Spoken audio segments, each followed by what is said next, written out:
आखिर जिंदगी में असली सुखी कौन सा व्यक्ति है? इस विषय पर गौतम बुद्ध की बेहद ही प्रसिद्ध कहानी की शुरुआत करते हैं। हम हमेशा उन चीजों के पीछे भागते रहते हैं जो हमारे पास नहीं है। हम भविष्य में उन्हें पाने के लिए लगातार प्रयास करते रहते हैं, लेकिन हम यह भूल जाते हैं कि जिस चीज को पाने का हम प्रयास कर रहे हैं उसके कारण हमारा वर्तमान दुखी हो रहा है। हमारे वर्तमान की सारी खुशियां हमसे छिन रही हैं। इस कहानी में आप यह समझ पाएंगे कि किस प्रकार आपका जो वर्तमान है वही सर्वश्रेष्ठ समय है। इस समय को आपको भरपूर ढंग से जीना चाहिए, क्योंकि यह समय जो आज आपके पास है वह दोबारा नहीं लौटने वाला। बहुत समय पहले की बात है, एक नगर में एक बहुत ही गरीब व्यक्ति रहता था। वह जब भी किसी धनी व्यक्ति को देखता तो वह मन ही मन बोलने लगता और कहता, हे भगवान, तूने मुझे इतना गरीब क्यों बनाया? इन अमीर व्यक्तियों को देखो, ये लोग कैसे ढंग से खेल रहे हैं, जीवन का आनंद ले रहे हैं, और एक मैं हूं जो हर रोज एक एक पैसे के लिए तरस जाता हूं। मेरे पास तो फूटी कौड़ी तक नहीं है और ये लोग पैसे बर्बाद कर रहे हैं। हे भगवान, मुझे भी अमीर बना दे। एक दिन वह व्यक्ति इसी तरह बोल रहा था, तभी उसके पास से एक बौद्ध भिक्षु गुजर रहे थे। उन भिक्षु ने उस गरीब व्यक्ति की सारी बातें सुन ली और तभी वह बौद्ध भिक्षु उस व्यक्ति से कहते हैं, क्या बात है भंते, तुम इतने परेशान क्यों हो? तुम इतने दुखी क्यों लग रहे हो? क्या कोई तकलीफ है तुम्हें? तभी वह व्यक्ति कहता है, हे गुरुदेव, मैं बहुत दुखी हूं, मैं बहुत गरीब हूं। मेरे पास तो खाने तक के लिए पैसे नहीं बचते। मैं एक एक पैसों के लिए तरस जाता हूं। इस दुनिया में मेरा कोई नहीं। मैं सुखी होना चाहता हूं। मुझे सुखी होना है, मुझे अमीर होना है। हे गुरुवर, क्या आप मुझे कोई ऐसा उपाय बता सकते हैं जिससे मैं जल्द से जल्द अमीर हो जाऊं और मेरे पास किसी चीज की कोई कमी ना रहे? उस व्यक्ति की यह बात सुनकर उन बौद्ध भिक्षु ने उस व्यक्ति की तरफ ध्यान से देखा और फिर उस व्यक्ति को कहते हैं, भंते, तू मेरे साथ चल। इतना कहकर वह भिक्षु उस गरीब व्यक्ति को एक अमीर व्यक्ति के घर ले गए।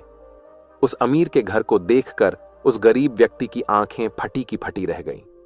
उस गरीब व्यक्ति ने उन भिक्षु से कहा, हे गुरुवर, इतना अमीर होने के लिए तो मैं कुछ भी कर सकता हूं। यदि मेरे पास इतने पैसे हो तब तो क्या ही बात है, इस घर में तो कितना आनंद आता होगा। तभी वह भिक्षु मुस्कुराने लगे और उस गरीब व्यक्ति से कहते हैं, इसीलिए तो मैं तुम्हें यहां पर लाया हूं। इतना कहते हुए भिक्षु उस व्यक्ति को उस घर के मालिक के पास ले जाते हैं और उस अमीर व्यक्ति से कहते हैं, तुम्हारे पास तो इतनी धन दौलत है, इतना आलीशान घर और सारे ऐश ओ आराम है, क्या तुम सुखी हो? तभी व्यक्ति जरा सा मायूस होकर उन बौद्ध भिक्षु से कहता है, हे गुरुवर, कैसा सुख? केवल धन दौलत होने से सुख तो नहीं आ जाता। मैं तो जन्म से ही अंधा हूं और एक अंधे के जीवन में सुख कैसे हो सकता है? सुखी तो वे लोग हैं जिनके पास आंखें हैं, जो लोग इस संसार को देख पा रहे हैं, इसकी खूबसूरती को आंख भर के निहार पा रहे हैं। हे गुरुवर, मैं तो बस इतना ही चाहता हूं कि केवल मुझे कुछ पलों के लिए ही सही, लेकिन इस संसार को देखने का अवसर प्राप्त हो। मैं कम से कम एक बार अपने माता पिता, अपने रिश्तेदारों को देख सकूं, और इसके लिए चाहे मुझसे मेरी कोई पूरी दौलत ही क्यों ना ले ले, मैं देने के लिए तैयार हूं। मैं इतना दुखी हूं जितना दुखी और कोई नहीं हो सकता। हे ईश्वर, आपने मुझे अंधा क्यों बनाया? तभी उन बौद्ध भिक्षु ने उस गरीब व्यक्ति की ओर इशारा करते हुए कहा, तुम्हारे पास एक बहुत दिग्गज अवसर है। यदि तुम चाहो तो केवल अपनी आंखें देकर तुम इस अन्य व्यक्ति की सारी धन दौलत ले सकते हो और उसके बाद तुम भी अमीर बन जाओगे, तुम भी सुखी हो जाओगे, तुम्हें तुम्हारा सुख मिल जाएगा और इस अंधे व्यक्ति को उसका सुख प्राप्त हो जाएगा। तभी वह गरीब व्यक्ति कहता है, नहीं नहीं गुरुजी, आप ये क्या कह रहे हैं? बिना आंखों के मैं अमीर होकर क्या करूंगा? ना गुरु, ना मैं अपनी आंखें नहीं दूंगा। तभी वह बौद्ध भिक्षु उस गरीब व्यक्ति से कहते हैं, एक बार फिर से सोच लो, इतना अच्छा अवसर तुम्हें दोबारा नहीं मिल पाएगा। तभी वह गरीब व्यक्ति कहता है, यदि आपके पास कोई और मार्ग है तो बताइए, अन्यथा मैं अपने घर चलता हूं। तभी वह भिक्षु उस युवक से कहते हैं, ठीक है, ठीक है, यदि तुम अपनी आंखें नहीं देना चाहते तो कोई बात नहीं, हम कोई और रास्ता निकाल लेते हैं। तभी वह बौद्ध भिक्षु उस व्यक्ति का हाथ धरकर उसे एक और धनी व्यक्ति के घर ले जाता है। इस धनी व्यक्ति का घर पहले वाले धनी व्यक्ति से और भी ज्यादा विशाल था। यह देखकर वह गरीब व्यक्ति कहता है, अरे अरे, इतना आलीशान घर मैंने आज तक नहीं देखा था। तभी वह बौद्ध भिक्षु उस गरीब व्यक्ति को उस धनी व्यक्ति के पास ले जाते हैं और उस धनी व्यक्ति से कहते हैं, आप तो बहुत सुखी होंगे, आपके पास इतना आलीशान घर है, इतनी धन दौलत है, सारे ऐशो आराम है, आपको तो किसी चीज की कोई कमी नहीं, आप अवश्य ही बहुत सुखी होंगे। तभी वह धनी व्यक्ति मायूस होकर उन बौद्ध भिक्षु से कहता है, आप यह कैसी बातें कर रहे हैं? आप तो जानते हैं कि मेरे दोनों हाथ काम नहीं करते, मैं अपाहिज हूं। यह जो इतनी धन दौलत आप देख रहे हैं, इन्हें देखकर भी मैं अपने हाथ वापस नहीं ला सकता। तो ऐसे में यह धन दौलत मेरे किस काम की?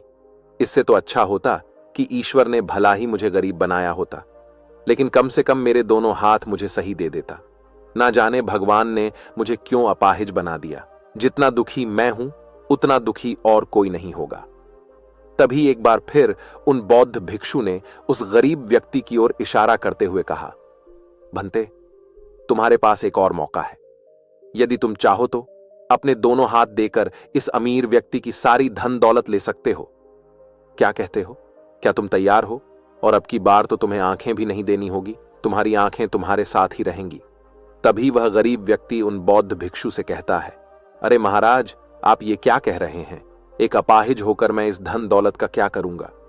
क्या आपके पास कोई ऐसा अमीर व्यक्ति नहीं है जिसका पूरा शरीर भी स्वस्थ हो और उसके पास बेशुमार धन दौलत भी हो? तभी वह बौद्ध भिक्षु उस व्यक्ति का हाथ धर करके उसे तीसरे अमीर व्यक्ति के पास ले जाते हैं। उस अमीर व्यक्ति के पास उसका अपना महल था। यह देखकर वह गरीब व्यक्ति उन बौद्ध भिक्षु से कहता है, हे गुरुवर, ये तो अवश्य ही बहुत सुखी होगा। इसके पास तो इतना आलीशान महल है, इसके पास तो इतनी सारी धन दौलत है, ये अवश्य ही बहुत खुश रहते होंगे, इनका जीवन तो आनंद में होगा। तभी वह बौद्ध भिक्षु उस गरीब व्यक्ति को उस धनी व्यक्ति के पास ले जाते हैं और फिर उस धनी व्यक्ति से कहते हैं, आप तो अवश्य ही खुश रहते होंगे, क्योंकि आपके पास इतना आलीशान महल है, इतनी सारी धन दौलत है, आपके पास तो सारी सुख सुविधाएं भी हैं, आपका जीवन तो आनंद में बीतता होगा। इसके जवाब में वह अमीर व्यक्ति कहता है, हे गुरुवर, कैसा आनंद! मुझ जैसा दुखी इस दुनिया में और कोई नहीं होगा। मैं आज बहुत दर्द में हूं।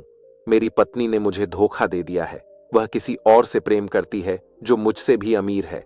आज मुझे समझ आया कि यह धन दौलत कभी किसी को सुख दुख नहीं दे सकती, और जब मन में दुख हो तो यह धन दौलत किस काम की? मुझसे सुखी तो वह गरीब इंसान होगा जिसकी पत्नी कम से कम उसके साथ तो है, वो उसके साथ वफादार तो है। आज मैंने तय कर लिया है कि मैं अपनी पत्नी और उसके प्रेमी की हत्या कर दूंगा। यह सुनकर वह भिक्षु उस अमीर व्यक्ति से कहते हैं, इससे पहले कि तुम ऐसा कदम उठाओ, कम से कम मुझे भोजन तो करवा दो। जाओ और भोजन की व्यवस्था करो, और साथ में कुछ कांच के टुकड़े भी ले आना। वह धनी व्यक्ति सभी साधु संतों का बहुत आदर करता था, इसलिए वह उन बौद्ध भिक्षुओं की बात मान जाता है। लेकिन वह यह नहीं समझ पाता कि आखिर उन बौद्ध भिक्षु ने खाने के साथ कांच के टुकड़े क्यों मंगवाए हैं। लेकिन जैसा कि उन बौद्ध भिक्षु ने कहा था, वह अमीर व्यक्ति उसी प्रकार खाने की व्यवस्था कर देता है। वह भोजन के साथ कुछ कांच के टुकड़े लेकर उन बौद्ध भिक्षु के पास पहुंचता है। तभी वह बौद्ध भिक्षु, वह गरीब व्यक्ति और वह धनी व्यक्ति तीनों एक साथ भोजन करने बैठते हैं, और उसी समय बौद्ध भिक्षु कुछ कांच के टुकड़े उठाकर उस अमीर व्यक्ति के भोजन में मिला देते हैं और उससे कहते हैं, लो, अब तुम इसे खा सकते हो। वह अमीर व्यक्ति अचंभित हो गया और उन बौद्ध भिक्षु से कहता है, हे गुरुवर, आप यह क्या कह रहे हैं? इस खाने में तो कांच के टुकड़े आपने मिलाए हैं, इस भोजन को मैं कैसे खा सकता हूं? यदि यह भोजन मैं करूंगा तो इससे मुझे बहुत तकलीफ होगी और हो सकता है कि मेरी मृत्यु भी हो जाए। तभी वह भिक्षु मुस्कुराने लगे और उस अमीर व्यक्ति से कहते हैं, तुम्हें यह बात तो समझ में आ गई, लेकिन तुम्हें यह बात नहीं समझ में आती कि अगर इस भोजन को खाना है तो इस भोजन के कांच के टुकड़ों को तुम्हें निकालकर अलग करना ही होगा, तभी यह भोजन तुम्हारे खाने योग्य बनेगा और तब यह भोजन तुम्हें कोई तकलीफ नहीं देने वाला, बल्कि तुम्हें सुख ही प्रदान करेगा। इस पर वह अमीर व्यक्ति अचरज में उन बौद्ध भिक्षु से कहता है, हे गुरुवर, आखिर आप क्या कहना चाहते हैं? तभी वह बौद्ध भिक्षु उस अमीर व्यक्ति से कहते हैं, ऐसे लोग जो कांच के टुकड़े के समान हैं, यदि तुम उनके साथ चिपके रहोगे तो तुम्हें दर्द तो अवश्य ही होगा। जिस प्रकार यह कांच का टुकड़ा मिला हुआ भोजन तुम्हें दर्द प्रदान करेगा, इसलिए इसका समाधान तो यही है कि तुम इन कांच के टुकड़ों को भोजन से अलग कर दो और जो है उस पर ध्यान दो, अर्थात कि तुम उन लोगों को भूल जाओ जो तुम्हारे जीवन में नहीं है और उन लोगों पर ध्यान दो जो इस समय तुम्हारे साथ हैं, जैसे कि तुम्हारी पुत्री। वह भी तो तुम्हारे प्यार की भूखी है। क्या तुम्हारा यह कर्तव्य नहीं है कि तुम उसका ख्याल रखो, उसकी परवरिश करो? आगे भिक्षु उस अमीर व्यक्ति से कहते हैं, सुख तो तुम्हारे पास ही है, बस इन कांच के टुकड़ों को, अर्थात अपनी पत्नी और उसके प्रेमी की हत्या करने का यह विचार अपने मन से निकाल दो, अन्यथा यह कांच के टुकड़ों से मिला हुआ भोजन के समान ही होगा और इसका परिणाम भी बहुत भयानक होगा। वह भिक्षु इतना कहकर शांत हो गए और उस अमीर व्यक्ति को भी उन भिक्षु की बात समझ में आ गई। उन्होंने तुरंत ही उन बौद्ध भिक्षु के चरण छुए और वह अमीर व्यक्ति कहने लगा, हे गुरुवर, आपने मुझे पाप करने से बचा लिया है, मैं आपका बहुत बहुत आभारी हूं। उसके बाद वह भिक्षु उस गरीब व्यक्ति को लेकर आगे की ओर निकल जाता है। तभी रास्ते में वह गरीब व्यक्ति उन भिक्षु से कहता है, हे गुरुवर, क्या इस दुनिया में ऐसा कोई नहीं है जो सुखी हो? तभी वह भिक्षु उस गरीब व्यक्ति से कहते हैं, भंते, आखिर तुम सुखी क्यों नहीं हो? इस पर वह गरीब व्यक्ति कुछ देर के लिए सोच विचार करता है, लेकिन उसके पास कोई जवाब नहीं होता। तभी वह भिक्षु उस गरीब व्यक्ति से कहते हैं, क्योंकि तुम्हें वह चाहिए जो तुम्हारे पास नहीं है। तुम्हारे पास धन नहीं है और तुम्हें धन चाहिए। तुम अमीर होना चाहते हो। तुम्हें लगता है कि वह तुम्हें सुख देगा, लेकिन तुम इस वास्तविकता को भी भूल रहे हो कि बाद में तुम्हें दुख भी वही देगा। जैसे कि जब हम पहले एक अमीर व्यक्ति के पास पहुंचे थे तो उसके पास आंखें नहीं थीं। उसके पास जो नहीं था वह उसके लिए बिलक रहा था, जबकि उसके पास तो बेशुमार धन दौलत थी और उसका पूरा शरीर भी पूरी तरह से स्वस्थ था, लेकिन उसका ध्यान उस पर नहीं था। वह उसे छोड़कर उन चीजों के पीछे भाग रहा था जो उसके पास नहीं थी। इसी तरह से दूसरे अमीर व्यक्ति के पास आंखें थीं, धन दौलत भी थी, लेकिन हाथ नहीं थे।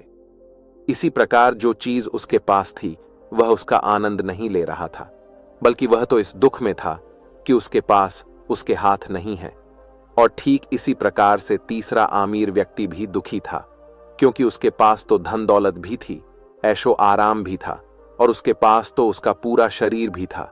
वह पूरी तरह से स्वस्थ और तंदुरुस्त भी था, लेकिन फिर भी वह दर्द में था, क्योंकि उसे उसकी पत्नी ने धोखा दे दिया था, जो उसकी कभी हो ही नहीं सकती थी।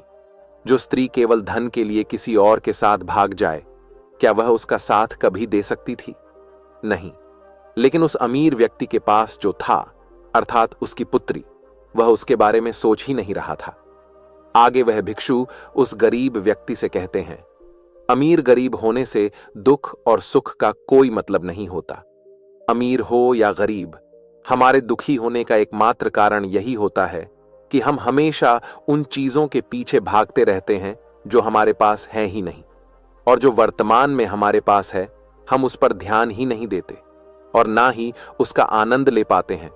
हम तो केवल भविष्य में घूमते रहते हैं, भूतकाल में अटके रह जाते हैं, और यह सारी गलतियां हम वर्तमान की जमीन पर करते हैं।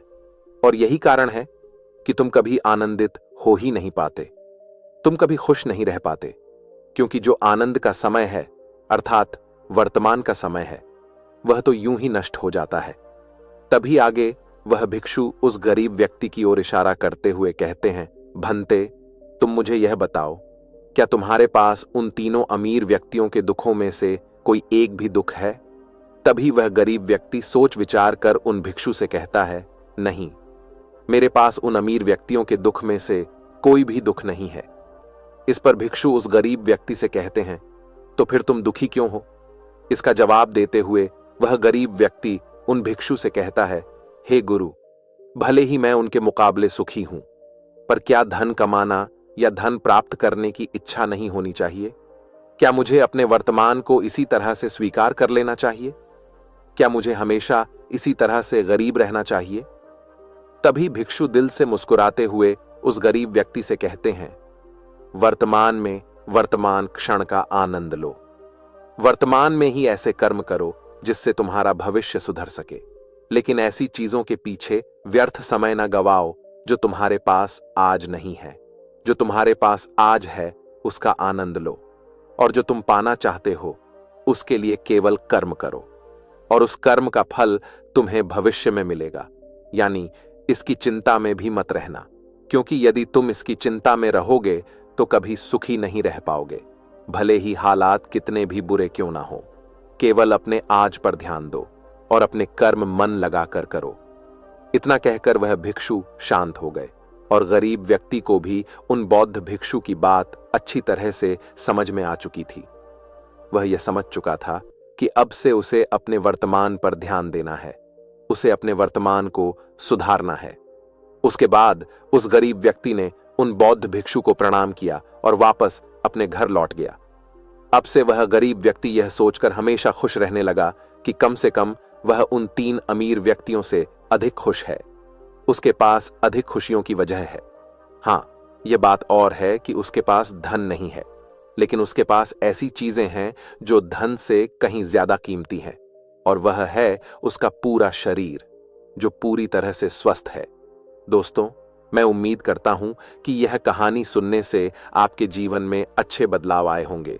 आपको इस वीडियो से क्या सीखने मिला, यह कमेंट करके जरूर बताइए, और अपने परिवार, दोस्तों या आपके करीबी इंसान के साथ यह कहानी शेयर करके उन्हें भी इस ज्ञान से परिचित करवाए।